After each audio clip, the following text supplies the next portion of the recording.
কাটাইতাম মোরা, আগে কি সুন্দরে দিন কাটাইতাম।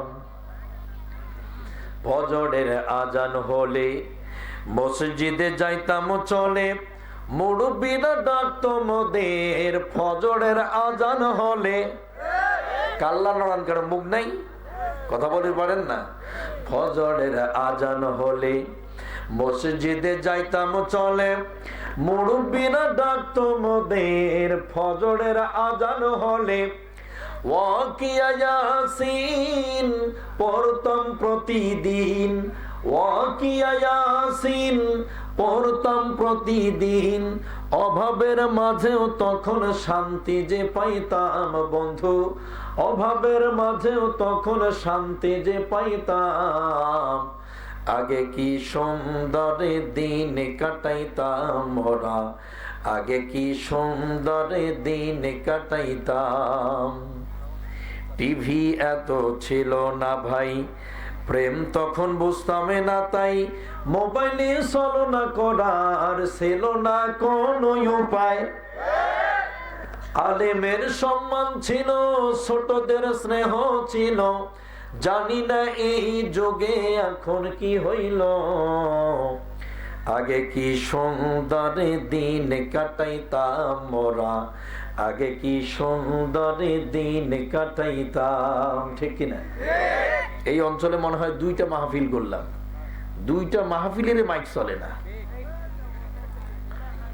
এখন তো কথা বলা শুরুই করিনি, এতেই আমার ঠোঁট মুখ সব পুরো শুকিয়ে গেছে।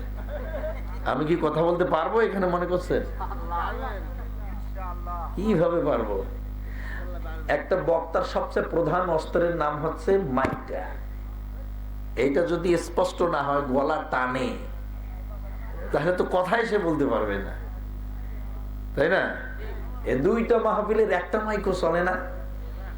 আপনারা কয়েকটা মাইক কাইটা দেন, দিয়া শুধু 2-3টা মাইক রাখেন যাতে স্পষ্ট হয়। মেশিন টানতে পারতেছে না, মানে লোড নিতে পারতেছে না ওই মেশিনটা। মাইক কয়টা লাগানো হয়েছে? 8-10টা নিশ্চয়ই। কথা বলে না কেন? 8-10টা কি হবে? তাহলে এই মেশিনটা লোড নিতে পারে কয়টা? 3 থেকে 4টে। তা লাগাইছেন আপনারা 10টা। এটা ভ্যানের মধ্যে মনে করেন যে 10টা বস্তা ধরা যায়, উবা যায়। ওটা যদি তোমার 30টে উড়ি দেন, ভ্যান আর চাকা আর ড্রাইভার থাকবে? কি হইবে? হবেটা কি? বাস্ত হয়ে ওটা মনে সুতি পড়বে। ঠিক ওইরকম হয়েছে। দ্রুত মাইকটা সব কাটতে দেন, যে শুধু 2-3টা মাইক রাখেন, স্পষ্ট হবে তখন, আর গলা কাটবে না। কথা বুঝতে পারছেন? মাহফিল করলে প্রথম টার্গেট আগত হবে মাইক। মাইক কেমন আপনার লোড নেয় কেমন, ভোল্ট কিরকম থাকতে হতে পারে, আপনার অঞ্চলের ভোল্ট কিরকম আছে, সব কিছু একখানে বেসিক্যালি চিন্তা ভাবনা করে তারপরে মাইক লাগাইতে হবে।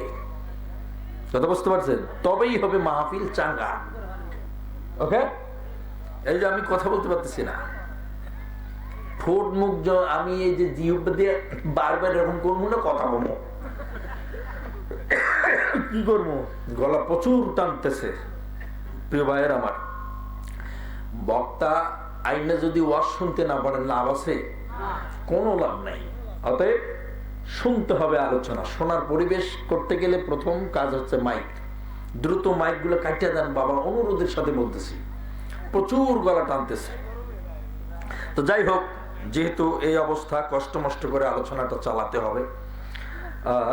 রাউতারা মধ্যপাড়া নুরানি মক্তব এর উন্নয়ন কল্পে আজকের এই বিশাল ঐতিহ্যবাহী ৩য়তম বার্ষিকী তাফসীরুল কোরআন মাহফিল, এই বিশাল তাফসীরুল কোরআন মাহফিলের সম্মানিত মুআজ্জাজ হাজিরিন, সভাপতি, জনগণ মানুষের নন্দিত ব্যক্তিত্ব এবং আজকের মাহফিলের প্রধান অতিথি, আমন্ত্রিত ওলামায়ে হযরত, দূর দূরান্ত থেকে কোরআন শোনার জন্য আসছেন যারা, সকলকে আমি স্বাগত জানাচ্ছি। মহান আল্লাহ পাকের শুকরিয়া জ্ঞাপন করতে যাচ্ছে যে মহান আল্লাহ পাক আজকের এই বিশাল তাফসীরের ময়দানে এসে কথা বলার মতো, আবার কাউকে শোনার মতো তৌফিক দান করছেন। এজন্য বলছি আলহামদুলিল্লাহ।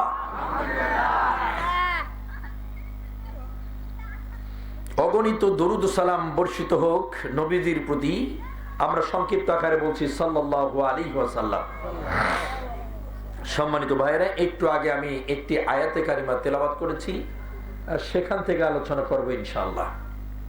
বলেন ইনশাআল্লাহ। পানি রেডি রাখেন, এখানে একটা বোতল রাখেন, মিনিটে মিনিটে আমার পানি খেতে হবে, কথা বলছেন না? তাছাড়া উপায় নেই। সম্মানিত ভাইয়েরা, তাহলে আমরা এখন ওই আয়াতের কাছে যাই।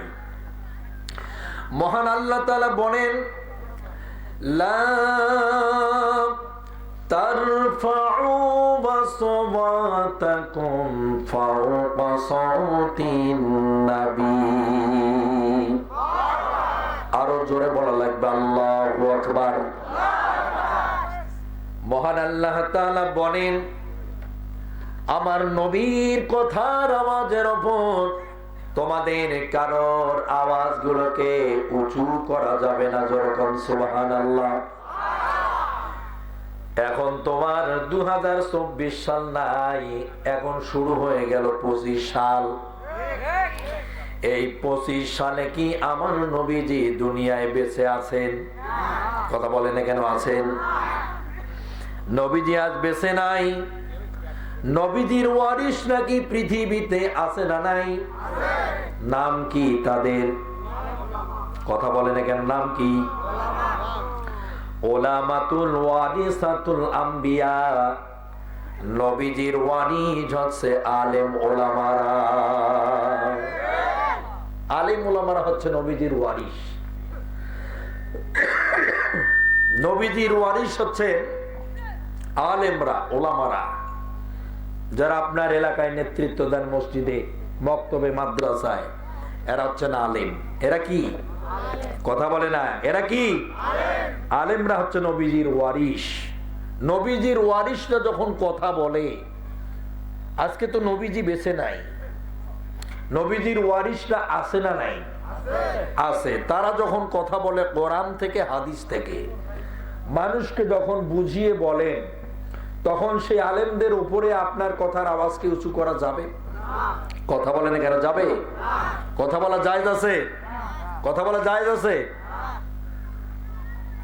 সেদিনের চেয়ে আজকের মাইক বেশি খারাপ, সেদিনের চেয়ে আজকের মাইক আরো বেশি খারাপ।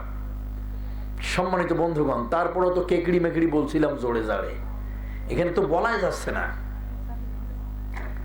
মাইক গুলো একটু কাটিয়ে দেন না, 2-4টা। আমি যে বলতেছি শুনতেছেন না কেন? গলা টানতেছে।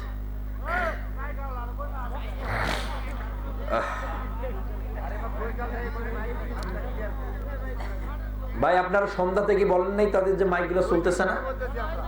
বলতেছেন, কিন্তু কাজ করে নাই কেন? এই যে অসুবিধা না এগুলো।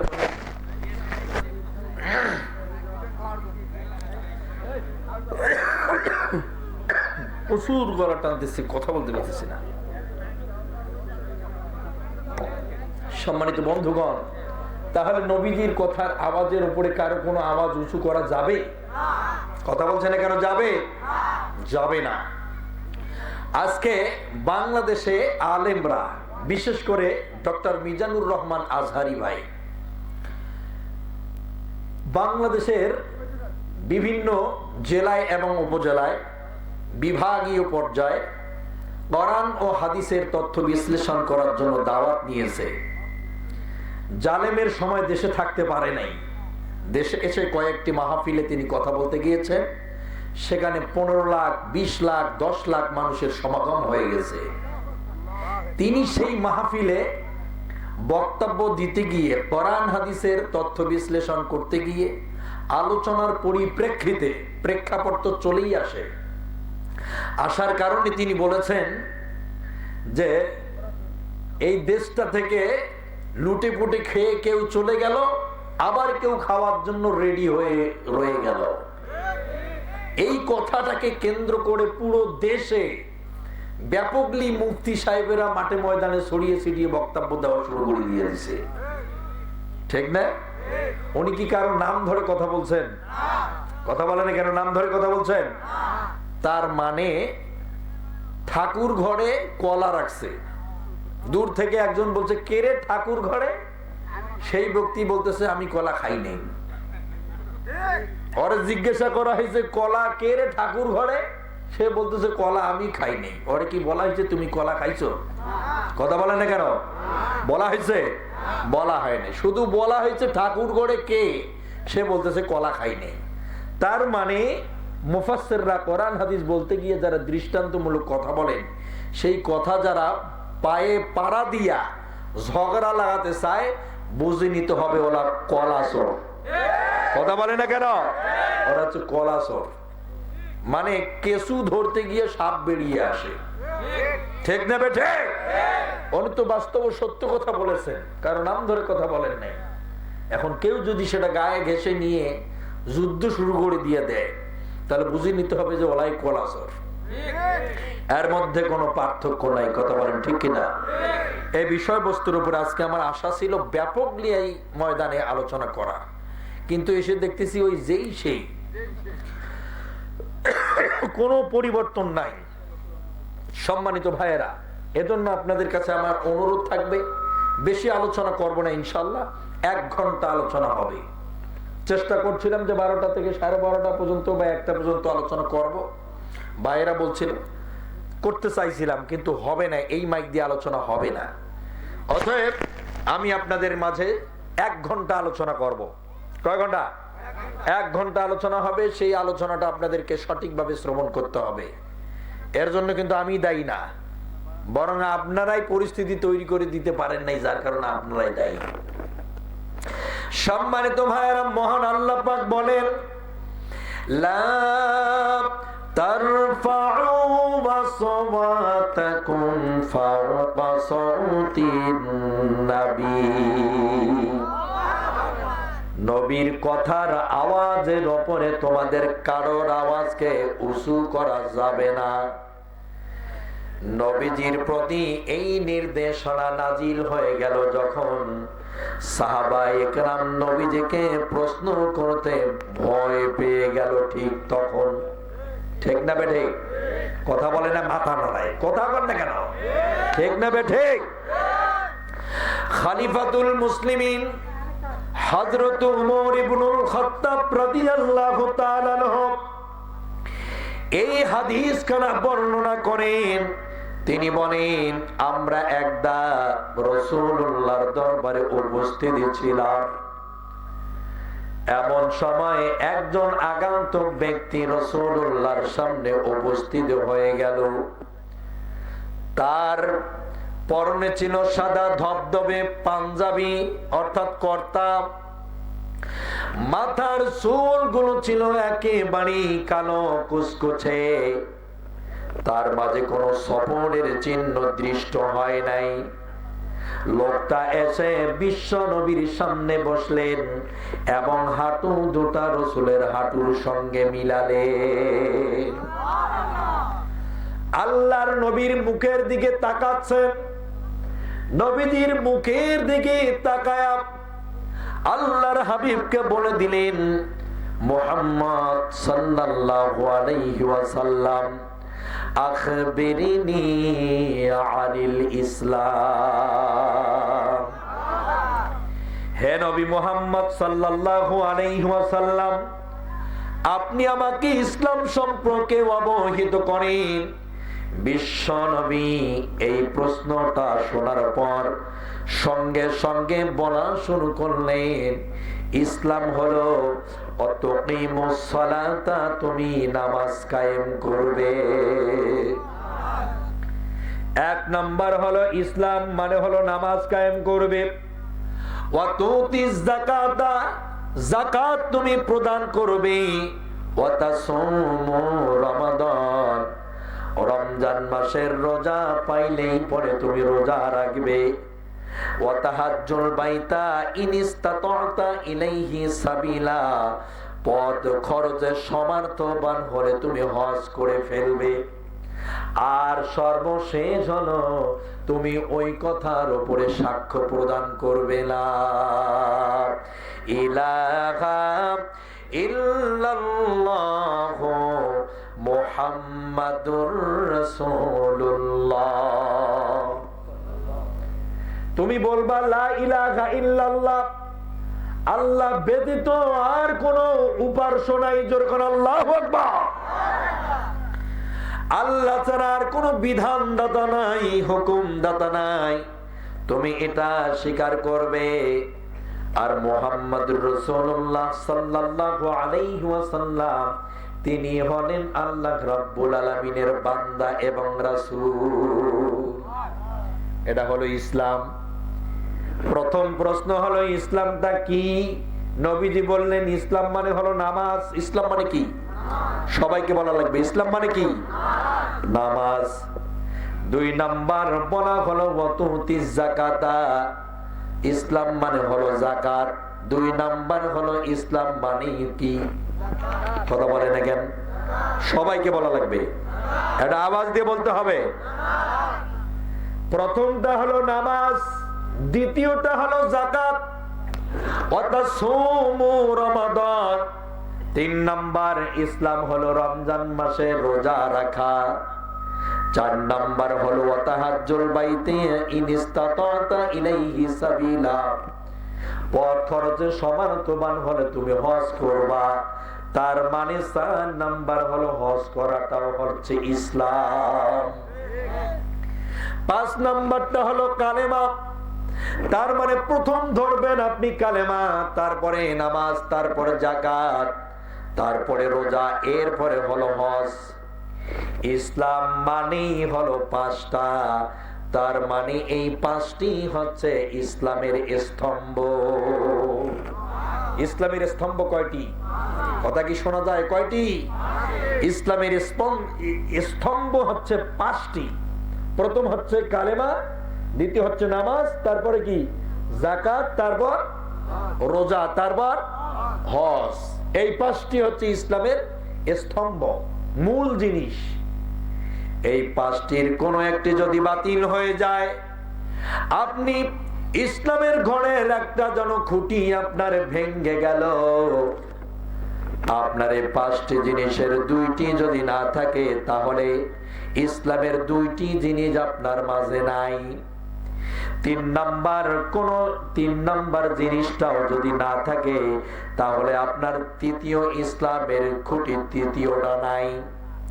4র্থটা যদি না থাকে, তাহলে 4র্থ স্তম্ভের খুঁটি আপনার ইসলামের নাই। ঠিক না বেঠি? সম্মানিত ভাইয়েরা, নবীজিকে প্রশ্ন করা হয়েছে ইসলাম মানে কি? নবীজি বলেছে 5টি। কয়টি? জোরে বলা লাগবে, কয়টি? সম্মানিত ভাইয়েরা, আমি কিন্তু কষ্ট করে কথা বলতেছি, উত্তরগুলো সঠিকভাবে দেওয়া লাগবে। প্রচুর কষ্ট হইতেছে, তারপরেও বলবো, কিন্তু আপনাদের সাড়া দিতে হবে। আপনাদের প্রথমটা হলো আপনাদের এই ইসলাম মানে হলো 5টি বলা হয়েছে। দ্বিতীয়ত আল্লাহর রাসূলকে প্রশ্ন করা হলো, হুজুর এবার আপনি বলেন ইয়া মুহাম্মদ সাল্লাল্লাহু আলাইহি ওয়াসাল্লাম, আখবিরিনি আনিল ইহসান। হে রাসূল, এবার আপনি ইহসান সম্পর্কে আমাকে অবহিত করেন। বিশ্বনবী বলেন, ইহসান হলো এই যে তুমি এমন ভাবে নামাজ আদায় করবা যে নামাজে তুমি তোমার আল্লাহকে দেখতে পাও। কাকে দেখতে পাও? আল্লাহকে। দ্বিতীয়ত আল্লাহকে যদি দেখতে না পাও, তাহলে অন্তত এই কথাটা মনে রাখবি, তিনি এবার তোমাকে দেখতে পান। বিশ্বনবী এই কথাটার উত্তর দেওয়ার সঙ্গে সঙ্গে ওই লোক হুজুরের মুখের দিকে তাকায়া বলে দিল, ক্বালা সাদাকতা। সবাইকে আরো জোরে বলা লাগবে আল্লাহু আকবার।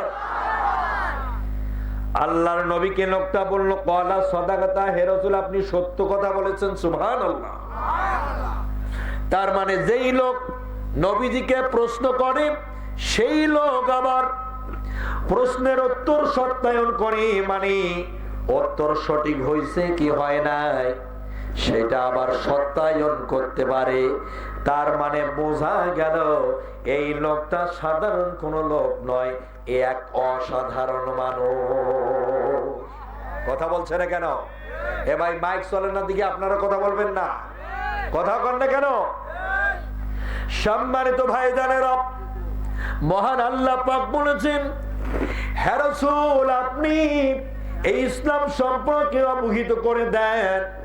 3 নম্বরে লোকটা এবার হুজুরের মুখের দিকে তাকায়া আবার আর একটা প্রশ্ন করে দিয়েছে, ইয়া মুহাম্মদ সাল্লাল্লাহু আলাইহি ওয়াসাল্লাম আখবিরিনি আনিস সাআতিহি। হে রাসূল এবার আপনি বলেন তো আনিস সাআতিহি, কিয়ামত কোন দিন হবে? বিশ্বনবী বলেন, কিয়ামত কোন দিন হবে জিজ্ঞাসিত ব্যক্তি ব্যতীত তা আমার জানা নাই। রাসূলুল্লাহ যখন এই কথাটা বলে দিলেন, কিয়ামত কোন দিন হবে, কখন হবে, কোন সময় হবে তা আমি জানি না, তখন সাহাবা একরাম আশেপাশে সবাই সবার কানে কানে বলা বলি শুরু হয়ে গেল, কি ব্যাপার এই লোকটাকে রে, যে লোক নবীজিকে প্রশ্ন করে আবার প্রশ্নের উত্তর সঠিক হচ্ছে কি হচ্ছে না সেটাও আবার যাচাই করার মতো ক্ষমতা রাখে। কি রাখে? যেই লোক প্রশ্ন করে সেই লোক আবার উত্তরের সত্যায়ন সঠিক হয়েছে কি হয় নাই সেটা আবার পরিষ্কার করার জন্য নিজে আবার সাক্ষ্য দেয়। তার মানে এই মানুষটা কোনো সাধারণ মানুষ না, এই মানুষ হচ্ছে এক অসাধারণ মানুষ। কথা বলে না কেন? এই মানুষটা কি সাধারণ মানুষ হতে পারে? আমার প্রিয় ভাইয়েরা, আল্লাহর নবী তাকিয়ে আছেন, আবার লোকটি বললেন, হে রাসূল তাহলে কিয়ামত যে হয়ে যাবে তার কি কোনো আলামত নাই? বিশ্ব নবী বলেন, হ্যাঁ আলামত আছে। আল্লাহর হাবিব বললেন, আলামত গুলো তার মধ্যে অন্যতম আলামত হলো দাসীর পেটে মালিকের জন্ম নিবে। কি হবে? দাসীর পেটে মালিকের জন্ম হবে। তার মানে হলো এই, আপনার বাড়িতে যে দাসী আছে, আপনার এলাকায় যে মেয়েটা আপনার বাসায় বাসায় কাজ করে খায়, কামলা দিয়ে খায়, ওই মেয়েটার পেটের ভিতর থেকে একটি সন্তান আসবে। ওই সন্তান আসার পরে তোমাদের মতো মানুষগুলোর ওই ছেলে সন্তানটা নেতৃত্ব দিবে। তার মানে বোঝা গেল অসহায়, খোদা, দরিদ্র, সুবিধা বঞ্চিত মানুষ যাকে আপনারা হিসাব করেন না, সেই মানুষ এসে তোমাদের নেতা হয়ে যাবে। এটা হচ্ছে কিয়ামত হয়ে যাওয়ার লক্ষণ। আজ হুজুররা বক্তব্য দেয়, কোরআন হাদিস বোঝায়, সাধারণ জেনারেল শিক্ষিত এদেশের এমপি মন্ত্রীরা এসে হুজুরদের উপরে ফতুয়া মারে। কথা বোঝেন না? তার মানে এগুলো হচ্ছে কিয়ামত হয়ে যাওয়ার লক্ষণ। কথা বলে না কেন? এগুলো হচ্ছে কিয়ামত হয়ে যাওয়ার লক্ষণ। আলেমরা দলিল দেয়, তাফসীর করে, আলোচনা বোঝায়, আর সাধারণ এমপি মন্ত্রীরা এসে কোরআনের আয়াত দিয়া উল্টা পাল্টা ভুলভাল বক্তব্য দিয়া মানুষকে বিভ্রান্ত করে দেয়। নবীজি বলেন, সমাজে যখন এদের কোনো অবস্থান থাকবে না, এমন একটা সময় আসবে রে, এমন একটা সময় চলে আসবে যে সময়ে মূর্খরা রাজত্ব করবে আর শিক্ষিতদেরকে বসানো হবে মূর্খের জায়গায়। আজ বাংলাদেশের মানুষ ফেসবুকের ভিতরে তুমুল ভাবে লড়াই করতেছে। আজহারি কেন বলল এক সোর চলে গেল আর এক সোরের দল খাওয়ার জন্য রেডি হয়ে গেছে। এই কথা বলার কারণে পুরো দেশে হইচই শুরু হয়ে গেছে।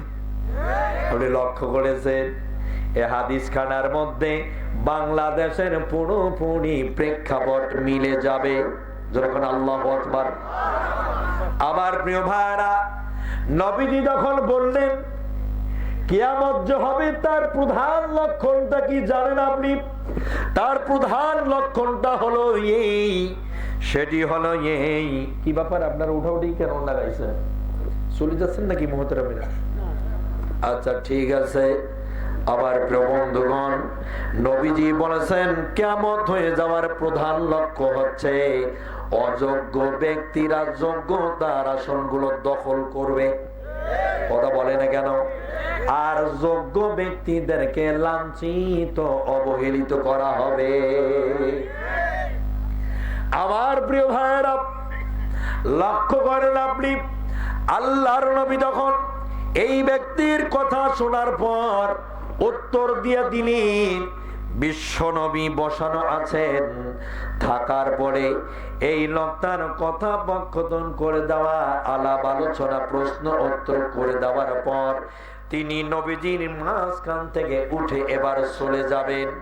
ঠিক ওই সময় হযরতে ওমর ইবনুল খাত্তাব রাদিয়াল্লাহু তাআলা এর ডান কাঁধে আমার নবী হাতটা দিয়া বললেন, ওমর রে, তুমি কি জানো এই লোকটা কে ছিল? আরে ওমর, তুমি কি জানো এই লোকটা কে? ওমর বললেন, ইয়া রাসূলুল্লাহ, ইয়া হাবিবাল্লাহ, আল্লাহ এবং তার রাসূলে ভালো জানে, আমি তা বলতে পারবো না। নবীজি বললেন, ইনি হচ্ছেন এমন এক ব্যক্তি যিনি আমার কাছে ওহী নিয়ে আসতো। ইনি এক সময় দাহিয়ায়ে কলবি রাদিয়াল্লাহু তাআলা এর রূপ ধারণ করে এসেছিল। আজ তিনি ভিন্ন রূপ অর্থাৎ আর এক মানুষের রূপ নিয়ে আমার সামনে এসে বসেছেন। ইনি অন্য ভিন্ন আর কেউ নন, ইনি হচ্ছেন হযরতে জিবরাইল আলাইহি ওয়াসসালাতু ওয়াসসালাম। আল্লাহর নবীর সামনে যিনি প্রশ্ন করার জন্য এসেছেন, নবীজিকে প্রশ্ন করলেন। এই লোক কোনো সাধারণ লোক নয়, ইনি এই পৃথিবীর কোনো মানুষ না, তিনি হচ্ছেন জিবরাইল আমিন। উনি নবীজির কাছে কেন আসলেন আপনি জানেন? তার একমাত্র কারণ হলো নবীজি যেখানে বসা ছিলেন, সাহাবায়ে কেরাম চতুর্দিক থেকে একসঙ্গে কয়েকজন মিলে প্রশ্ন করে ফেললো। ও আমার কলিজার টুকরা ভাইয়েরা, আপনারা যদি একসঙ্গে 10টা মানুষ আমাকে প্রশ্ন করেন, তাহলে কি আমি সবার প্রশ্নের উত্তর একসঙ্গে দিতে পারবো? দেওয়া কি সম্ভব হবে? পারবো না। নবীজিকে একসঙ্গে কয়েকজন মিলে প্রশ্ন করে দিয়েছে। নবীজি ঠিক ওই সময় মনটা তার মলিন হয়ে গেল, মুখটা তার মলিন হয়ে গেল। কেউ যেটা বুঝতে পারে না, বুঝতে পারেটাকে?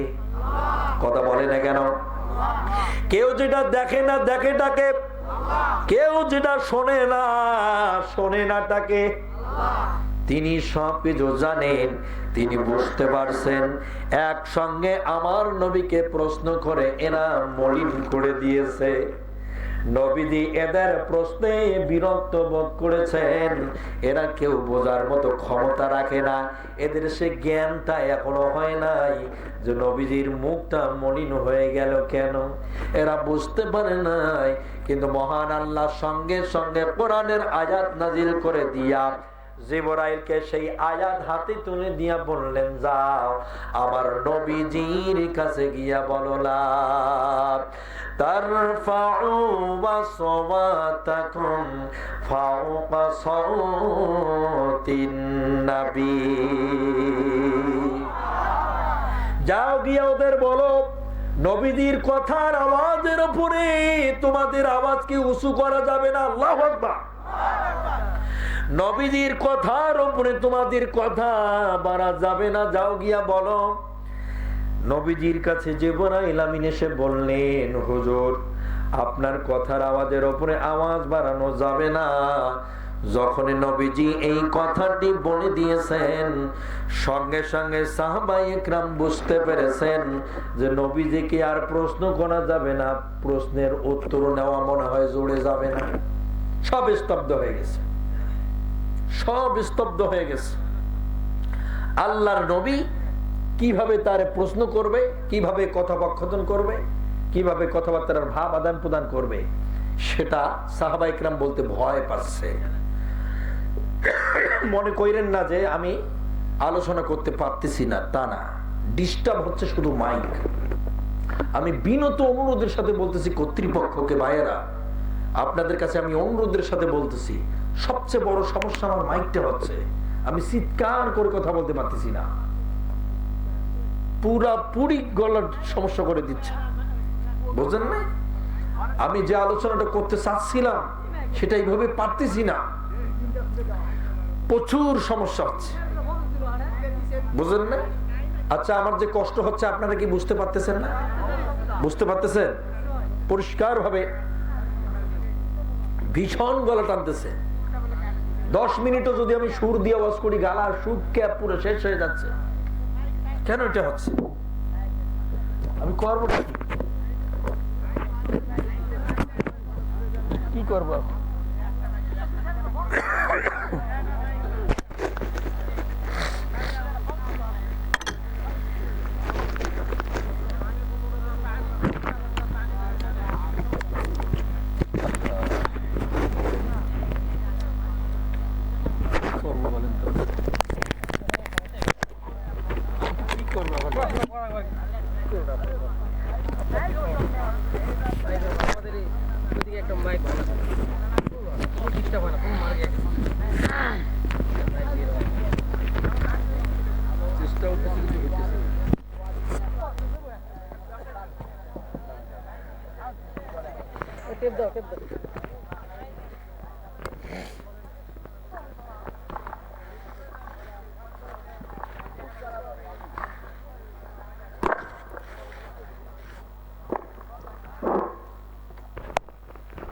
এখন শুনে যায় না মাইকের আওয়াজ তো, মাইক ফিস পাল্টে দিয়ে কি করো? এটা হয়তো বা লিপ টাচ দিছো, এটা দিয়ে কি হবে? মেশিন যদি টানতে না পারে লাভ কি?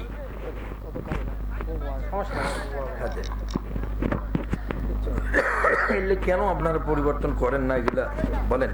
নাস্তাঈনুহু ওয়া নাস্তাগফিরুহু ওয়া নু'মিনু বিহি ওয়া নাতাওয়াক্কালু আলাইহি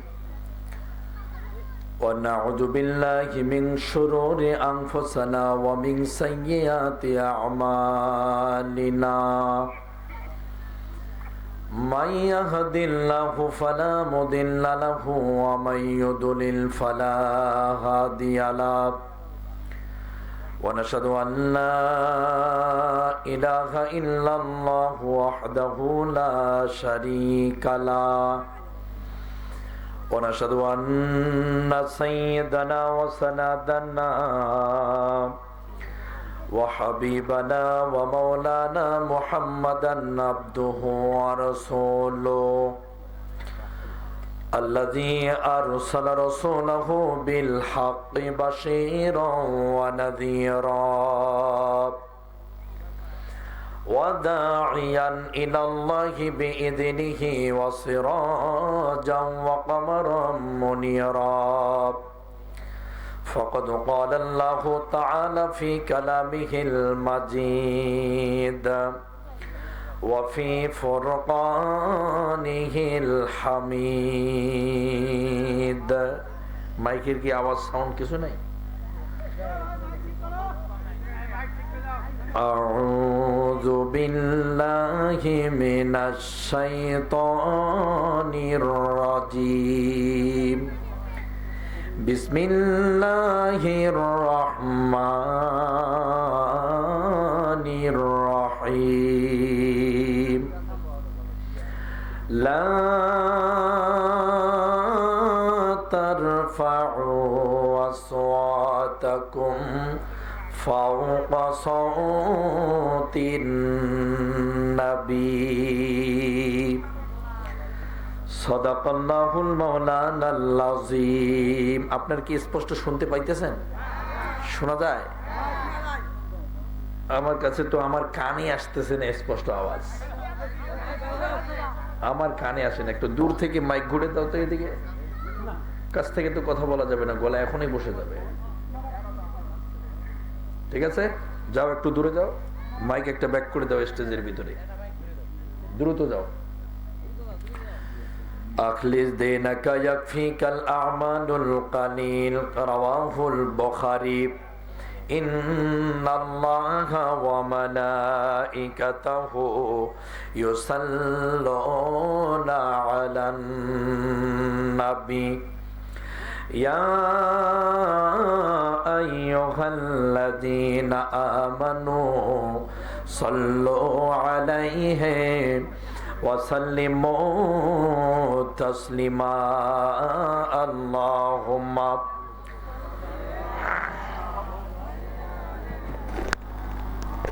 ইকুনে একটু হালকা ইকু দাও।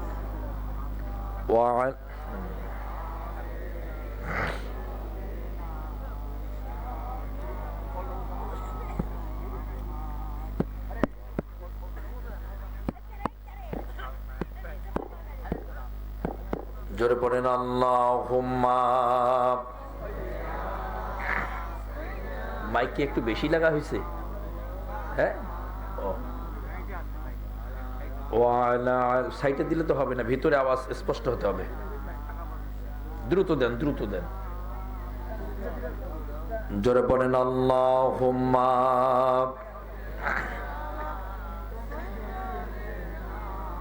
বুঝি না, আমি যেভাবে চাচ্ছি ওইভাবে দেন, ভিতরে স্পষ্ট আওয়াজ দেন। গাছ ওয়াজ শুনবেন না আপনারা শুনবেন? হ্যাঁ, একটু জোরে পড়েন আল্লাহুম্মা।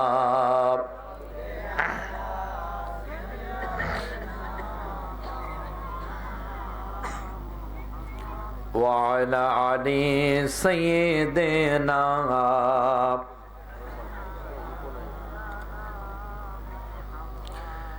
এলাকার ছেলে মেয়ে সকালবেলা নাস্তা খেয়ে আমরা কায়দা নিয়া মক্তবে যাইতাম বন্ধু, কারো আবার থাকতো বুকে আল কোরআন। আগে কি সুন্দর দিন কাটাইতাম মোরা, আগে কি সুন্দর দিন কাটাইতাম। ঠিক না বে ঠিক? এলাকার ছেলে মেয়ে সকালবেলা নাস্তা খেয়ে আমরা কায়দা নিয়া মক্তবে যাইতাম বন্ধু, কারো আবার থাকতো বুকে আল কোরআন। ও মুহাম্মাদুর রাসূলুল্লাহ সাল্লাল্লাহু আলাইহি ওয়াসাল্লাম। সম্মানিত ভাইয়েরা, এখন কি পেছনে শোনা যায়? হালকা একটু যায়। মারহাবা। সম্মানিত ভাইয়েরা, আল্লাহর নবী যখন তার সামনে থেকে এই ব্যক্তি উঠে চলে গেল, তিনি খলিফাকে বলে দিলেন এই লোকটাকে। তিনি বললেন ইনি হলেন জিবরাইল আমিন। তার মানে বোঝা গেল আল্লাহর নবীর কাছে কিভাবে প্রশ্ন উত্তর করা লাগবে, কিভাবে কথা বক্তব্যের ভাব আদান প্রদান করা লাগবে, সেগুলোর শিক্ষা দেওয়ার জন্য হযরত জিবরাইল আলাইহিস সালামকে আল্লাহ পাক পাঠিয়েছে। কে পাঠিয়েছে? আল্লাহ পাক। আমার প্রিয় ভাইয়েরা, মহান আল্লাহ রাব্বুল আলামিন তার হাবিবকে দিয়ে ইসলামের বিভিন্ন দিক নির্দেশনা শিক্ষা দেওয়ার জন্য জিবরাইল আলাইহিস সালামকে পাঠিয়ে দিয়েছে। আমার প্রিয় কলিজার টুকরারা, ইসলাম কিন্তু আসলে ভালোবাসা দিয়া পাওয়া যায় না। ইসলামকে আসলে পাইতে গেলে প্র্যাকটিক্যালি আল্লাহ এবং রাসূলকে রাজি খুশি করতে হয়। কি করতে হয়? আল্লাহ এবং রাসূলকে রাজি খুশি করা লাগে। সম্মানিত ভাইয়েরা, চলুন, এই দুনিয়ায় ইসলাম এমনি এমনি করে আসে নাই, ভালোবাসা দিয়ে ইসলাম আসে নাই। ইসলাম বহু কষ্ট করার পরে এই জমিনে এসেছে। আমার প্রিয় কলিজার টুকরারা, ভালোবাসা, মায়া আর প্রীতি দিয়া যদি ইসলাম মানা যাইতো, তাহলে নবীজির চাচা আবু তালিব মুশরিক হয়ে মরতো না। ঠিক না বেঠে? অথচ আপনি খোঁজ নিয়ে দেখেন ইতিহাসের পাতায় রাসূলুল্লাহর বাল্যকাল থেকে শুরু করে নিয়ে একেবারে তার ওহী প্রাপ্ত পর্যন্ত, পরিপূর্ণ ওহী না পাওয়া পর্যন্ত হযরত রাসূল করিম সাল্লাল্লাহু আলাইহি সাল্লামের সব রকমের নিরাপত্তা দিয়েছিল আবু লাহাব নয়, বরং আবু তালিব। কথা বলে দেখেন, কে দিয়েছিল? আবু তালিব দিয়েছিল। মক্কায় যখন নবীজি দ্বীন প্রচার শুরু করলেন, তখন আবু তালিব ঘোষণা করে বলে দিয়েছিল, আমার ভাতিজার দ্বীন যদিও আমি গ্রহণ করি নাই, কিন্তু তার দ্বীনে কেউ তোমরা বাধা দিতে পারবে না। যদি বাধা দাও তাহলে আমি আবু তালিব তোমাদের পরিষ্কার ভাবে জানিয়ে দিচ্ছি, আমার ভাতিজাকে কষ্ট দেওয়ার অপরাধে আমি তাদের ছাড় দেব না। তার মানে বাংলাদেশে আলেমদেরকে পছন্দ করে, আলেমদের ভালোবাসে। এখন ইদানিং দেখা যাচ্ছে তারাই আবার আলেম ও ইসলামের বাস দেওয়ার জন্য কথা বলছে। আমার প্রিয় ভাইয়েরা, আপনি কি জানেন আবু তালিবের মতো ভালোবাসায় এদেরও? সম্মানিত ভাইয়েরা, ভালোবাসা দিয়ে ইসলাম পাওয়া যায় না। আবু তালিব বিশ্বনবী যখন বাল্যকাল পর্যন্ত, নবীজির জন্মের পরেই আল্লাহর হাবিব জানতে পারেন জন্মের আগে বাবাকে থেকে এতিম হয়ে গেছে। জন্মের পরে বাবার কবর দেখতে গেছে মাকে নিয়া। সেখানে গিয়া মরুর প্রান্তরে ঝড়ো হাওয়া বালুকাময় ঝড়ো হাওয়া হয়ে সেই জায়গায় মা আমেনাও ইন্তেকাল ফরমান। তার মানে বাবা থেকে এতিম, মা থেকেও তিনি এতিম হয়ে গেলেন। সেই জায়গা থেকে ফেরত আসার পর হযরত রাসূল কারীম সাল্লাল্লাহু আলাইহি ওয়াসাল্লাম মক্কার নিয়ম ও নীতি অনুযায়ী যদি কোনো ভাতিজার বাবা মা মারা যায়, তাহলে ওই ভাতিজা ভাতিজির দায়িত্বভার চাচা চাচির উপরে বর্তায়। ওই নিয়ম অনুযায়ী আবু তালিবের উপরে ভাতিজা মুহাম্মদের দায়িত্ব পড়ে গেল। সুবহানাল্লাহ। আবু তালিব দিন রাত মুহাম্মদ সাল্লাল্লাহু আলাইহি ওয়াসাল্লামকে চোখে দেখে দেখে রাখতেন, কখনোই তিনি কষ্ট দিতেন না। এমনকি যখন বিশ্বনবী মুহাম্মদ রাসূলুল্লাহ সাল্লাল্লাহু আলাইহি ওয়াসাল্লাম শাম সিরিয়ায় নবীজির চাচা আবু তালিব ব্যবসা বাণিজ্যে গিয়েছিলেন, তখন তার চাচার সঙ্গে মানে আবু তালিবের সঙ্গে ব্যবসায় গিয়েছে। আবু তালিব ভাতিজা মুহাম্মদকে ছাড়তেই পারে না। ভাতিজাকে ছেড়ে গেলেন যেন কোথাও আবু তালেব শান্তি পায় না। মুখে ছোট্ট বানা গোস্ত ঢুকায়া চিবাইয়া চিবাইয়া নরম করে আবু তালিব ভাতিজা মুহাম্মদের মুখের মধ্যে ঢুকিয়ে দিয়েছে। সম্মানিত ভাইরা, আবু তালিব ভাতিজা মুহাম্মদের মুখে গোস্ত চিবাইয়া নরম করে তার মুখের ভিতরে ঢুকে দিয়েছে। সেই আবু তালিব একবার বাণিজ্যে কাফেলা নিয়ে মুহাম্মদ সাল্লাল্লাহু আলাইহি ওয়াসাল্লাম তার সঙ্গে সিরিয়ায় গিয়েছে। ব্যবসা বাণিজ্যে বুহায়রা রাহে একটি জায়গায় ধ্যানমগ্ন অবস্থায় বসা ছিলেন। তিনি চোখ বন্ধ করে গবেষণায় রত ছিলেন। চক্ষুনেই দেখতে পেলেন মক্কা থেকে একটি কাফেলা সিরিয়ায় প্রবেশ করেছে। চক্ষুনেই মুহাম্মদুর রাসূলুল্লাহ সাল্লাল্লাহু আলাইহি ওয়াসাল্লামের হাত ধরলেন। কি করলেন? হাত ধরলেন। মুহাম্মদ সাল্লাল্লাহু আলাইহি ওয়াসাল্লামের হাত ধরলেন আর বুহায়রা রাহে বললেন, এই ছেলেটাকে যার অপেক্ষায় আমি দীর্ঘদিন ধরে এখানে মাশগুল রয়েছি, অপেক্ষা করতেছিলাম, এই ছেলেটাকে। আবু তালিব বললেন, এই ছেলেটা হচ্ছে আমার কলিজার টুকরা। এ হচ্ছে, ওর নাম হচ্ছে, মা তাকে আদর করে ডাকতো আহাম্মদ, আর তার রব অর্থাৎ মহান আল্লাহ নাম দিয়েছে মুহাম্মদ। মা তাকে আদর করে ডাকতো আহাম্মদ, আর মহান আল্লাহ নাম দিয়েছেন মুহাম্মাদুন ইল্লা রাসূলুল্লাহ।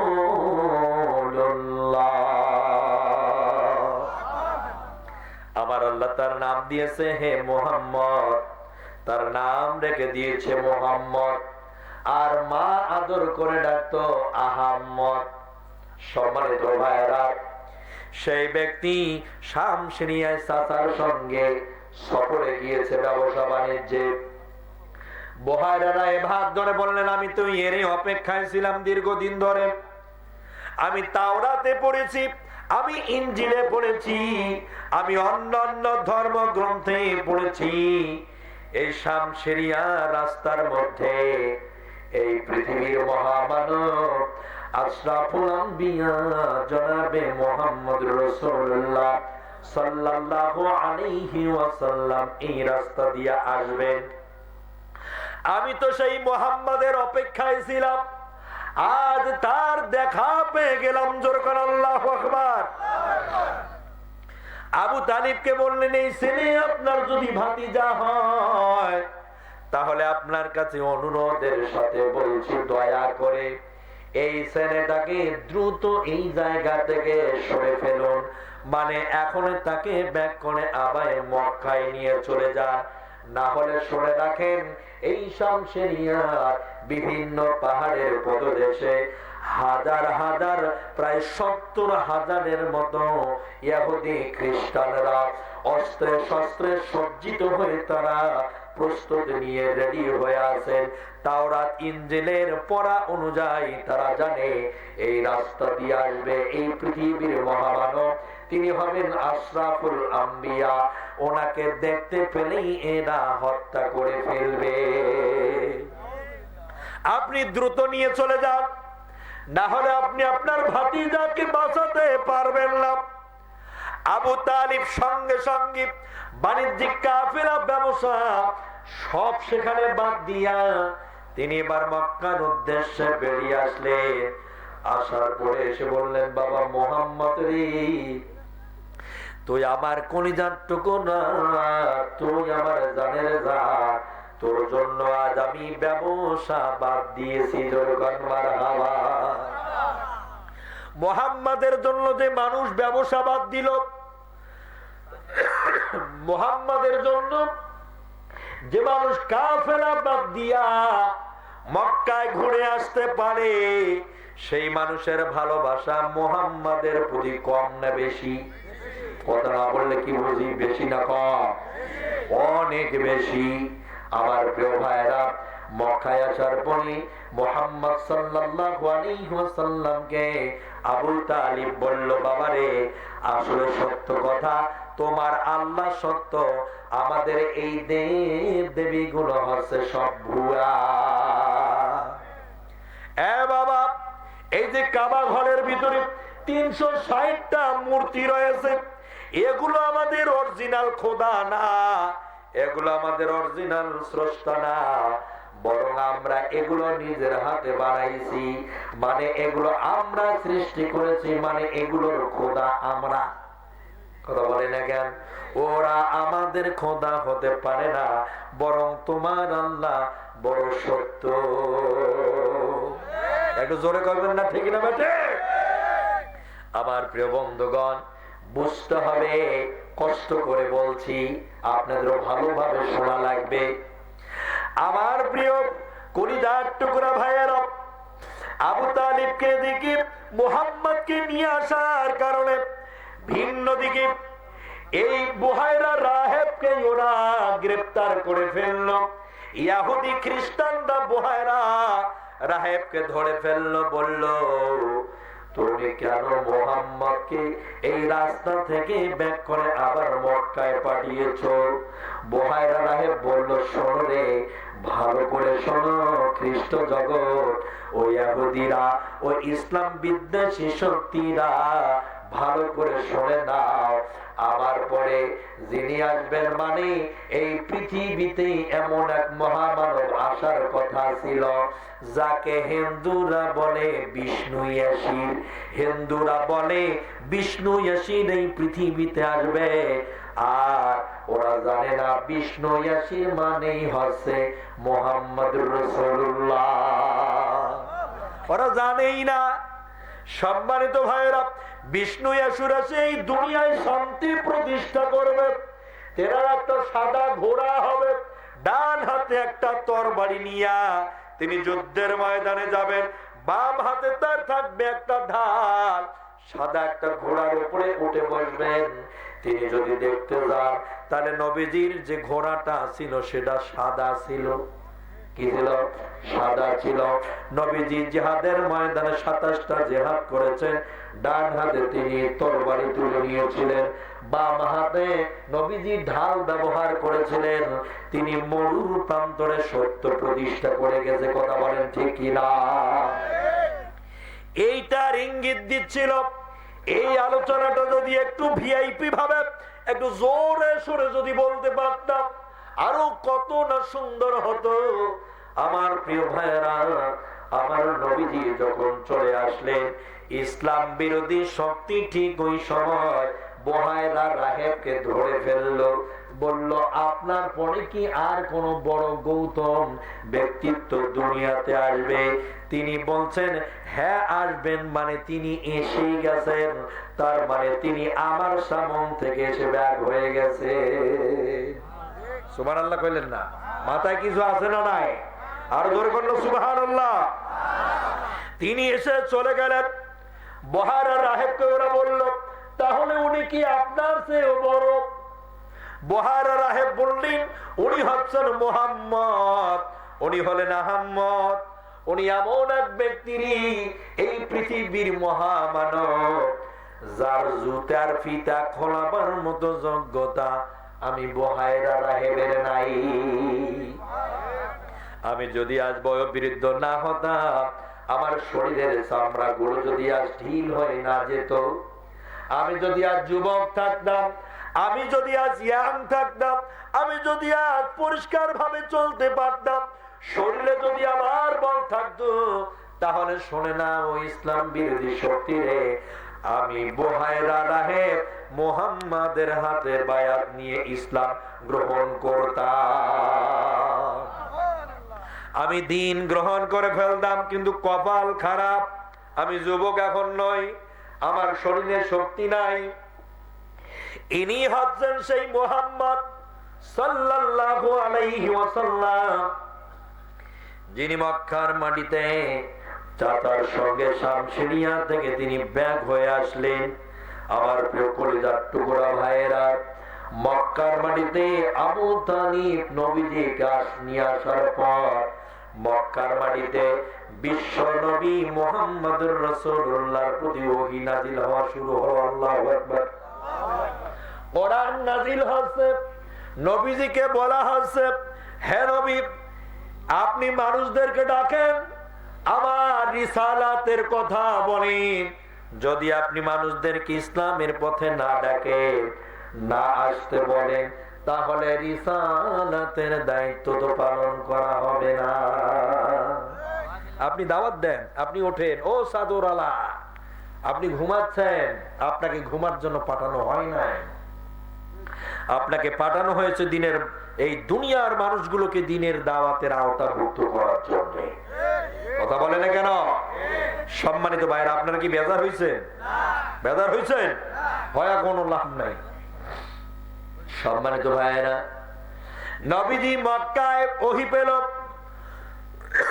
মানুষগুলোকে ওহীর আওতায় নিয়ে আসার জন্য সর্বাত্মক চেষ্টা চালালো, কিন্তু মক্কার মানুষগুলো দুই ভাগে বিভক্ত হয়ে গেল। কেউ নবীজির দাওয়াত গ্রহণ করলো রে, আবার কেউ নবীজির দাওয়াতের বিরোধিতা করলো। আবার প্রিয় ভাইরা, ঠিক তেমনি এই বাংলাদেশে আমরা যারা কোরআনের কথা বলি, বাংলাদেশের 95% মুসলমান আমাদের পক্ষে বা আমাদের এই দাওয়াতগুলো গ্রহণ করবে এমনটা না, বরং আমাদের এই দাওয়াতেরও বিরোধিতা করবে। যেখানে 15 থেকে 20 লক্ষ মানুষ, 25 লক্ষ মানুষ কোরআন শুনতে যায়, সবাই তাকে ভালোবাসে, আলোচনা শুনে মুগ্ধ হয়ে যায়, অথচ বাংলাদেশের কিছু এমপি মন্ত্রীরা গুন্দর মন্দর করা শুরু করে দেয়। আমার প্রিয় ভাইরা, যারা ক্ষমতার পাগল তাদের মাথা কিন্তু ঠিক নাই, ঠিক না বেটি? আমাদের মন বলে 10-12টা বছর নয়, শুধু 30টা বছর ইলেকশনটা পাশে দেন, দেখবেন ক্ষমতা পাগল গুলো হার্ট অ্যাটাক করে মরে যাইবে। ঠিক না বেটি? যারা ক্ষমতার জন্য পাগল, পাগলা হ্যাঁ ছুটাছুটি শুরু করছে, কয় মৌলভী মুন্সিরা মনে হয় বাংলাদেশ দখল করে ফেলায়। এদের ওয়াজ শোনার জন্য এক মিজানুর রহমান আজহারির বক্তব্যে 10 লাখ, 20 লাখ, 15 লাখ, 25 লাখ মানুষ হয়। এটা দেখার পরে কলিজায় যে কি জ্বালা রে ভাই, এ জ্বালা তাদের কোনো কিছু দিয়ে মিটাইতে পারে না। কথা বলেন ঠিক কিনা? খুব কষ্ট হচ্ছে। আল্লাহু আকবার। সম্মানিত ভাইয়েরা, কাবার চত্বরে যখন নবীজি দাওয়াত দেওয়া শুরু করলেন, বিভিন্ন দিক থেকে মানুষ দাওয়াত নেওয়া শুরু করেছে। ব্যাপকভাবে মানুষ আগ্রহী হলো, দৃঢ় গ্রহণ করে নিল। অন্য মানুষ বিরোধিতা করার আগে নবীজির ফ্যামিলি এবং আত্মীয় বংশের যারা আছে তারাই বিরোধিতা শুরু করছে। করে নাই? কথা বলে না কেন করে নাই? যেমন আবু লাহাব, নবীজির ঘরের পিছনেই তার বাড়ি, সে বিরোধিতা করছে। কথা বলে না কেন? আর একটু জোরে কোন তো, এমনি এটা চলে না। আপনারা উৎসাহ দিবেন, আমি আরো আলোচনা চালাবো। দেখতেছি আপনারা কথা বলেন না। সম্মানিত ভাইয়েরা, আপন জনেরা বেশি বিরোধিতা করেছে। ঘরের পিছনে যে লোকটা, ও নিজে বিরোধিতা করেছে। কোরআন শরীফে কোন কাফেরের নাম ধরে আমার আল্লাহ তাআলা সরাসরি গালিগালাজ করে নাই, কিন্তু নবীজির ঘর আর একজন ব্যক্তির ঘর, একটি দেয়াল, পিছনের বাসা হলো আবু লাহাবের, সামনের বাড়িটাই হচ্ছে মুহাম্মদ সাল্লাল্লাহু আলাইহি ওয়াসাল্লামের। অথচ অন্য ভিন্ন কোন কাফিরের বিরুদ্ধে আয়াত নাজিল হলো না। আয়াত নাজিল হলো, সূরা নাজিল হলো আবু লাহাবের বিরুদ্ধে। ঠিক না বেঠে? কারণ আপনজন হয়েও বিরোধিতা করছে।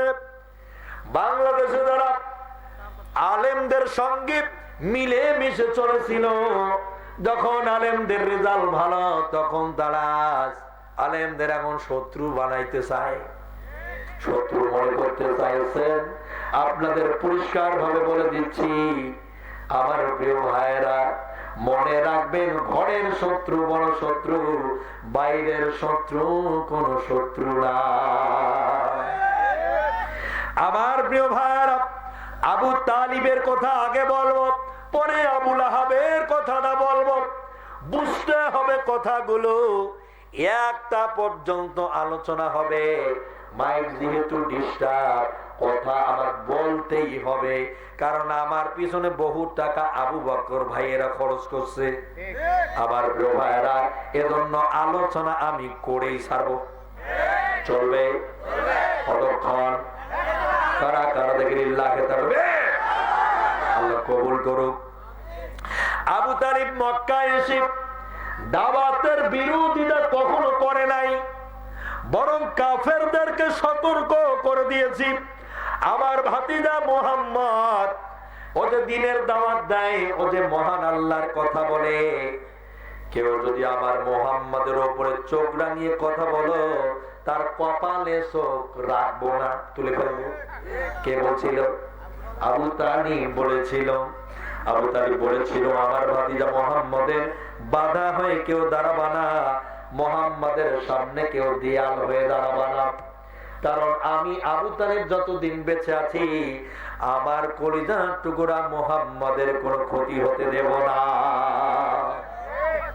সেই আবু তালিব বয়স হয়ে গেল, চুল পেকে গেল, লোম পেকে গেল, চোখের ভুরু পাতা যখন সাদা হয়ে গেল রে, বার্ধক্যের ছাপ যখন আবু তালিবের শরীরে পড়ে গেল, ঠিক এমনই একটি প্রেক্ষাপটে আবু তালিব অসুস্থ হয়ে বিছানায় পড়ে গেল। তো মক্কার আবু জাহেল, উতবা, সাইবা, ওলীদ ইবনে মুগীরারা, ওরা আবু তালিবের এই অসুস্থতার সময় দেখার জন্য আসতেছিল। সবাই আসলো আবু তালিবের ঘরের ভিতরে। আবু তালিব একজন বয়োবৃদ্ধ মানুষ, সম্মানিত মুরব্বী, আমাদের ফ্যামিলি বা এলাকার খুবই একজন বয়োজ্যেষ্ঠ মুরব্বী আরেকরা, উনি আজ অসুস্থ হয়ে গেছে। মক্কা মদিনার বড় বড় লিডার পার্সনেরা সবাই আবু তালিবকে দেখার জন্য চতুর্দিকে ঘিরে ধরেছে। ঠিক ওই জায়গায় মুহাম্মাদুর রাসূলুল্লাহ, মানবতার মুক্তির দূত, সারওয়ারে কায়নাত জনাবে মুহাম্মদ সাল্লাল্লাহু আলাইহি ওয়াসাল্লাম ওই জায়গায় হাজির হয়ে গেলেন। কাফের মুশরিকরা আবু তালিবকে এসে বলল, আপনি আপনার ভাতিজা মুহাম্মদকে বলেন সে যেন আমাদের এই দ্বীনটাকে মেনে নেয়, আর আমরা মুহাম্মদের দ্বীনকে স্বীকার করব। ও আমাদের ধর্ম মেনে নেয়, আমরাও মুহাম্মদের ধর্ম মানব। ও আমাদের ধর্মের কিছুটা মানো, আমরাও মুহাম্মদের ধর্মের কিছুটা মানব। মুহাম্মদ সাল্লাল্লাহু আলাইহি ওয়াসাল্লাম ওই জায়গায় দাঁড়িয়ে আল্লাহর নবীকে সরাসরি তারা প্রস্তাব দিল, আপনি আমাদের ধর্ম মানেন, আমরাও আপনার ধর্ম মানব। মুহাম্মদ সাল্লাল্লাহু আলাইহি ওয়াসাল্লাম বলে দিলেন, উলিয়া আইয়ুহাল কাফিরুন লা আ'বুদু মা তা'বুদুন ওয়ালা আনতুম আবিদুনা মা আ'বুদ ওয়ালা আনা আবিদুম মা আবাদতুম লাকুম দীনুকুম ওয়ালিয়া দীন। মুহাম্মদ সাল্লাল্লাহু আলাইহি ওয়াসাল্লাম কি বলল ওখানে জানেন আপনি? আপনারা যাদেরকে মাবুদ মানেন, কাফেরদেরকে বলল, আপনারা যাদেরকে মাবুদ মানেন, যাদেরকে খোদা মানেন, আমি মুহাম্মদ তাদের মানি না। আর আমি যাকে আল্লাহ মানি, তোমরা কাফেররা সেই আল্লাহকে মানো না। অতএব তোমরা তোমাদেরটা নিয়ে থাকো, আমি আমারটা। লাকুম দীনুকুম ওয়ালিয়া দীন, বরং ধর্ম নিয়ে কোনো বাড়াবাড়ি হবে না। মুহাম্মদ সাল্লাল্লাহু আলাইহি ওয়াসাল্লাম ওই জায়গায় বলে দিল, তোমরা তোমাদেরটা, আমি আমারটা, কোনো বাড়াবাড়ি হবে না। কাফের মুশরিকরা আবু তালিবকে ঠিক সেই দিন বলেছিল, ও মুরব্বী আরেকরাম, আপনি এখনো বেঁচে আছেন, দয়া করে মুহাম্মদ আর আমাদের মধ্যে মীমাংসা করে দেন, সে যেন আমাদেরটা মানে, আমরা যেন তারটা মানি। মুহাম্মদ সাল্লাল্লাহু আলাইহি ওয়াসাল্লাম চাচার সামনে এসে বললেন, ও চাচা, আব্বা, আমার জন্মের আগে আমার বাপকে আমি হারিয়ে ফেলছি। আমার জন্মের পর মা জননীকে নিয়ে বাবার কবর দেখতে গিয়েছি। বাবার কবর দেখতে গিয়া ঠিক সেই জায়গায় আমার কলিজার টুকরা মমতাময়ী মা জননী, তারে আমি হারিয়ে ফেলছি।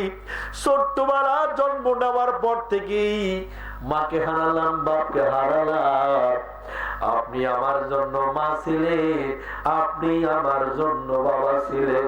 ও চাচা, আপনি আমার সবকিছু, আপনি আমার আনন্দ, আপনি আমার দুঃখ বেদনা, আপনি আমার খুশি, আপনি আমার দুঃখ, সবকিছু আমি আপনার মাঝে পেয়েছি। ও চাচা, আজ কাফেররা তাদের দ্বীনের কথা বলে, তবে আমি আজ আপনার সামনে এসেছি একটা কথা বলার জন্য।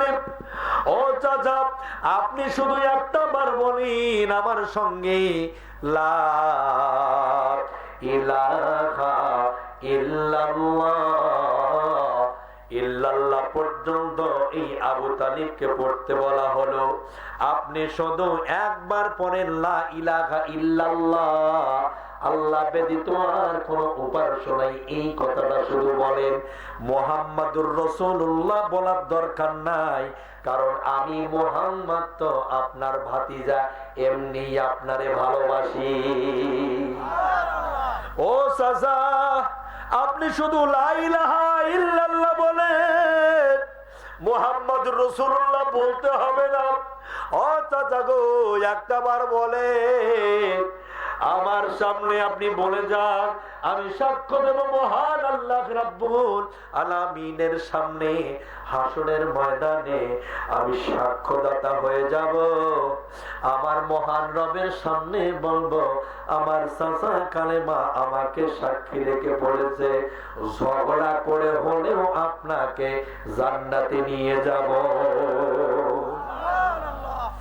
ও চাচা, আপনি একটাবার বলেন, আবু তালিব অসুস্থ অবস্থায় মাথা উঠাতে পারে না, তারপরে কষ্ট মষ্ট করে মাথাটা একটু উঁচু করে বলল, মোহাম্মদ রে, হে বাবা মোহাম্মদ, তুই যে আমার কলিজা, পরিষ্কার ভাবে শুনে রাখ, তুই যে আমার জানের জান, পরিষ্কার ভাবে জেনে রাখ, এই যে লোকগুলো তোমার ডানে বামে পূর্ব পশ্চিমে, এই লোকগুলো এই মক্কা কন্ট্রোল করে, এই মক্কা চালায়, মানে মক্কার প্রধানমন্ত্রী, এমপি, মন্ত্রী, এরা হচ্ছে এই মক্কার সবচেয়ে দামি মানুষ।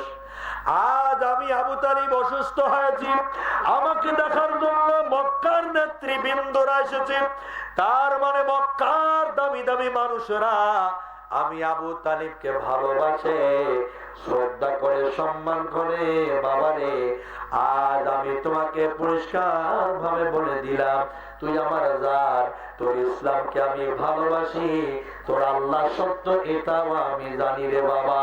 তবে শোনে রাখ, আজ এই অবস্থায় যদি আমি কালেমা পড়ি, তাহলে আগামীকাল সকালবেলায় এই আবু জাহেল, সেই ওলীদ ইবনে মুগীরা, আবু রাফে, এই নেতৃবৃন্দরা আগামীকাল সকালবেলা মক্কার মাটিতে এরা প্রচার করে বের হবে, মোহাম্মদ আবু তালিবের ভাতিজা হয়, মোহাম্মদ আবু তালিবকে জাহান্নামের ভয় দেখিয়েছে। আর আবু তালিবও এমন এক ভীতু মানুষ, জাহান্নামের ভয় খেয়ে এসে বাপ দাদার মুখে, অর্থাৎ ধর্মের মুখে চুনকালি লাগাইয়া ইসলাম গ্রহণ করেছে। এ বাবা, আমি জানি তোর দিন ইসলাম, তোর আল্লাহ সব কিছু সত্য রে বাবা, কিন্তু রে মুহাম্মদ বলা যাবে না, পড়া যাবে না, কারণ একটা, ওরা আমাকে ভীতু মনে করবে। কথা বলে না কেন? ঠিক না বেটি? আমার প্রিয় ভাইরা, ইসলাম মানে ইসলাম বোঝে, ইসলামের নামাজ পড়ে, ইসলামের হুকুম মানে, অথচ বাংলাদেশে ইসলাম প্রতিষ্ঠিত হয়ে যাক এরকম কিছু মুনাফিক আছে না নাই? আছে না নাই? ওরা আলেমদের একটু শ্রোতা হলে কলিজার মধ্যে ঝালাপালা শুরু হয়ে যায়, আর ওয়াজ মাহফিলে লোক একটু বেশি হলে মাথা ঠিক থাকে না। আর কোন আলেম যদি বলে দেয় এক ডাকাত চলে গেছে, আর এক ডাকাত আইসা বসার জন্য, রুটি করে খাবার জন্য আসছে, শোনার পরে যারা গা ঘেঁষে নিবে, বুঝে নিতেই হবে এরাই সমস্যা। ইসলাম হলো চিরদিনের শান্তি সুখের নিশানা, ইসলাম ছাড়া অন্য সবই জাহান্নামের ঠিকানা। কথা বলে না কেন? ইসলাম হলো চিরদিনের শান্তি সুখের নিশানা, ইসলাম ছাড়া অন্য সবই জাহান্নামের ঠিকানা। ওদের পিছে ঘুরে যারা ইবলিসের নাতি তারা, ওদের পিছে ঘুরে যারা ইবলিসের পুতি তারা, সময় মতো খাইবে ধরা, সামসামি ভাই চলবে না, সময় মতো খাইবে ধরা, সামসামি ভাই চলবে না, ইসলাম ছাড়া অন্য সবই জাহান্নামের ঠিকানা। ওদের ওই ধোঁকার পিছে ঘুরিস না ভাই শুধুই মিছে, ওদের ওই ধোঁকার পিছে ঘুরিস না শুধুই মিছে, সময় মতো না বুঝিলে ঈমান আমল থাকবে না, সময় মতো না বুঝিলে ঈমান আমল থাকবে না, ইসলাম ছাড়া অন্য সবই জাহান্নামের ঠিকানা।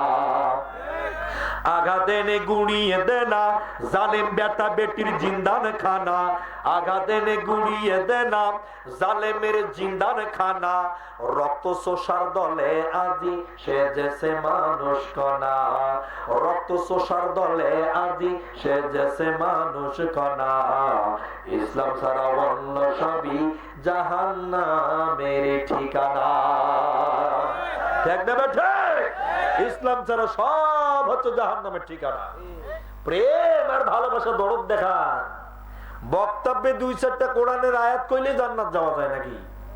হ্যাঁ, 2-4টা কোরআন হাদিসের আইন মেনে নিলেই জান্নাত পাওয়া যায়, আর বাকিগুলোর বিরোধিতা করতে হয় নাকি? কথা বলে না কেন? বাকিগুলোর বিরোধিতা করতে হয় না।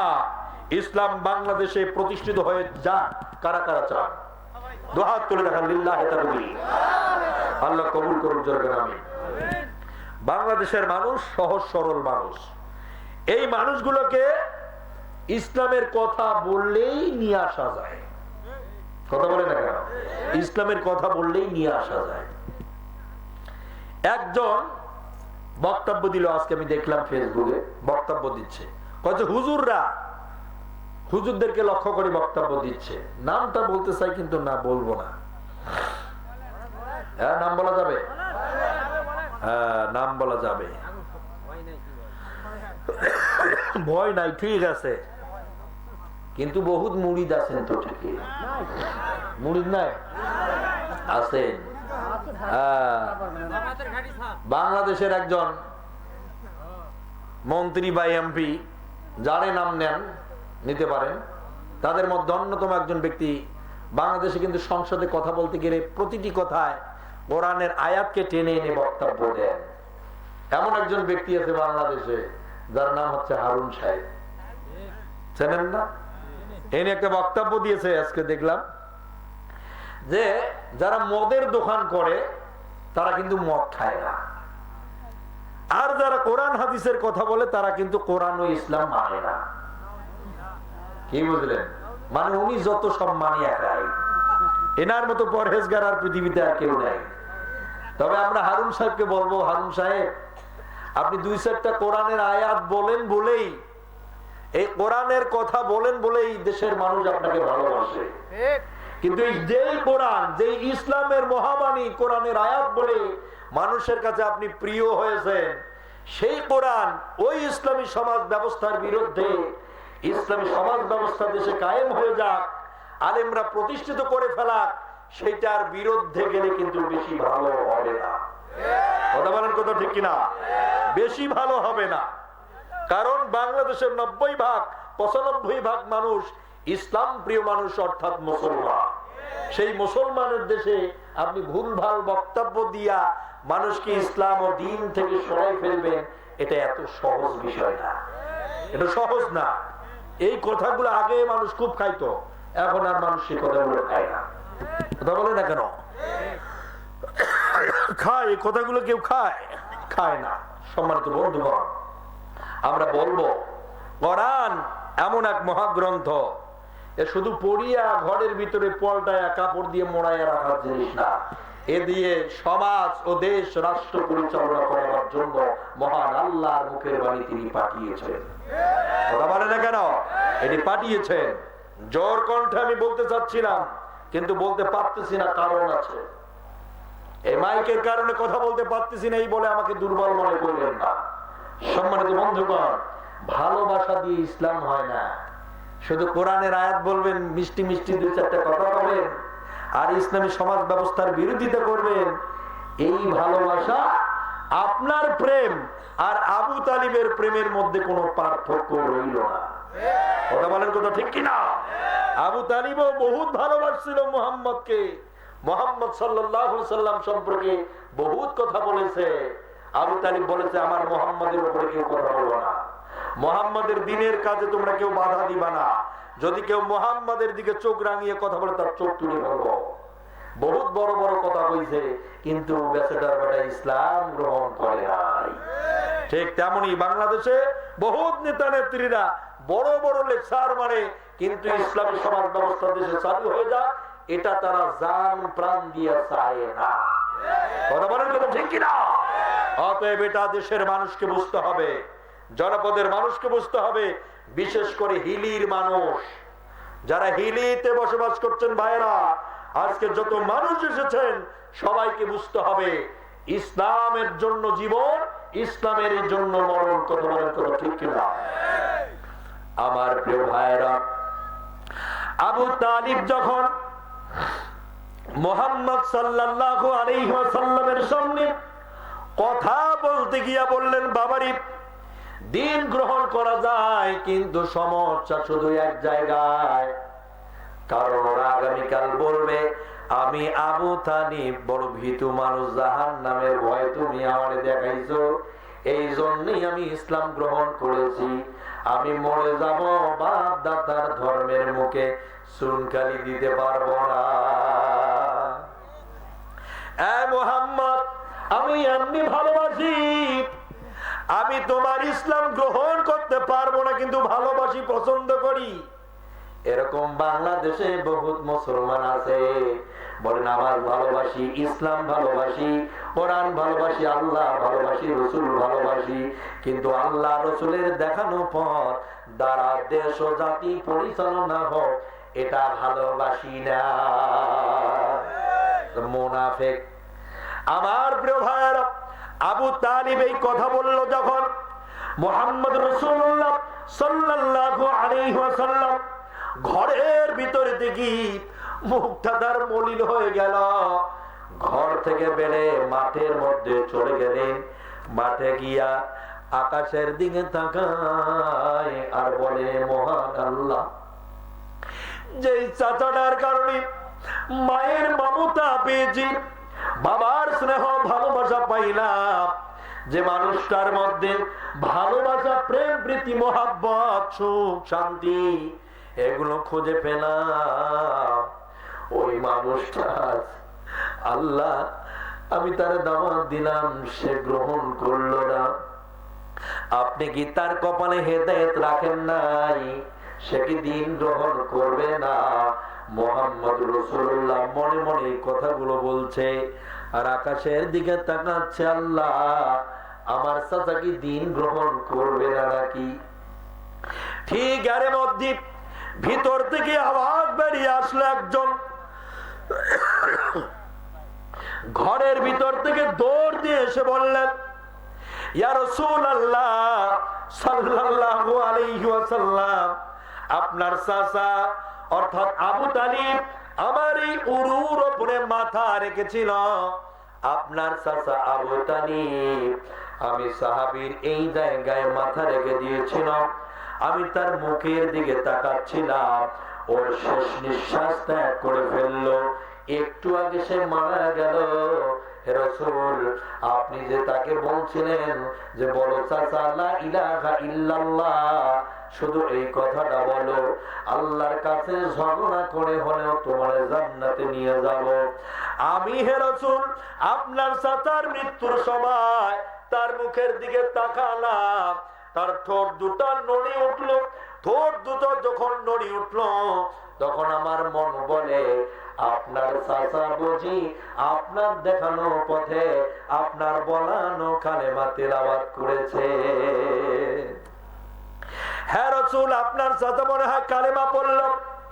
বিশ্ব নবী বললেন, সাহাবীরে আমার চাচা কালেমা পড়েছে নাকি বলেছে নাকি ঠোঁট নড়িয়েছে, আমি রাসূল তার সাক্ষ্যদাতা হতে পারলাম না, কারণ আমি যখন থেকে পড়তে বলছিলাম তখন সে বলে নাই আমি সাক্ষ্যদাতা হইতে চাইছিলাম, কিন্তু আমার চাচা সে সময় পড়ে নাই, এখন আমার সজ্ঞানে সব উপস্থিতিতে যখন পড়তে পারে নাই, এখন আমি দেখি নাই সাক্ষ্য দিতে পারবো না, অতএব আমার চাচা কালেমা পড়েছে কি পড়ে নাই আমি জানি না।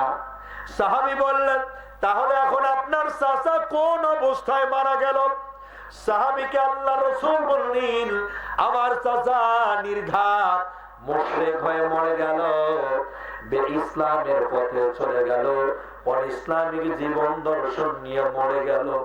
সাহাবী বললেন, তাহলে আপনার মতো ভাতিজা থেকে মুহাম্মদের লাভটা কি হলো? বিশ্বনবী সরওয়ারে কায়নাত জনাবে মুহাম্মদ রাসূলুল্লাহ সাল্লাল্লাহু আলাইহি ওয়াসাল্লাম ওই জায়গায় বলে দিলেন, সাহাবীরে মুখ সামলায় কথা বলো। আমি রাসূল যদি আবু তালিবের ভাতিজাটা না হতাম রে, তাহলে জাহান্নামের গহ্বরে আমার চাচা আবু তালিবের মাথা থেকে পা পর্যন্ত জাহান্নামের আগুন জ্বালিয়ে দেওয়া হতো। আমি মুহাম্মদ আবু তালিবের ভাতিজা বলে মহান আল্লাহ তাআলা আবু তালিবের জন্য সত্য একটা শাস্তির ব্যবস্থা করেছে। সেই শাস্তি হলো আবু তালিবের মাথার মধ্যে একটা আগুনের টুপি পরিয়ে দেওয়া হবে, আর পায়ের মধ্যে একজোড়া আগুনের জুতা পরিয়ে দেওয়া হবে। এই আগুনের টুপি মাথার মধ্যে তাপ দিবে, মগজগুলো তার চোখ মুখ কান দিয়ে বেরিয়ে আসবে, আর পায়ের জুতোগুলো পায়ের দিক থেকে তাপমাত্রা বাড়াবে, শরীরের অঙ্গ প্রত্যঙ্গ দিয়া রক্তগুলো ফিনকি দিয়ে বেড়াতে শুরু হবে। এই হলো ছোট্ট আযাব, এই হলো ছোট্ট শাস্তি। আমার প্রিয় ভাইরা, অজয়পুর হাটের মানুষেরা, হেরের মানুষেরা, কার খনে শুনুন, এই 25 সালে আপনাদেরকে আমি এই জায়গায় যে কথাটা বলে যাচ্ছি সেটি হলো এই ভালোবাসা প্রেম দিয়া হয় না, প্রেম আর ভালোবাসা দিয়ে ইসলাম মানা যায় না। ইসলাম মানতে হলে আল্লাহ এবং রাসূলকে পরিষ্কার মানা লাগবে। আমার প্রিয় ভাইরা, আল্লাহর নবীর চাচা যদি জাহান্নামী হয়ে যায়, শাস্তি যদি তার হয়, তাহলে আপনার মতো সলিমুদ্দিন, আমার মতো কলিমুদ্দিন কি অবস্থাটা হবে? শুধু ভালোবাসা দিয়ে কি হবে? এই প্রেম দিয়া কি হবে?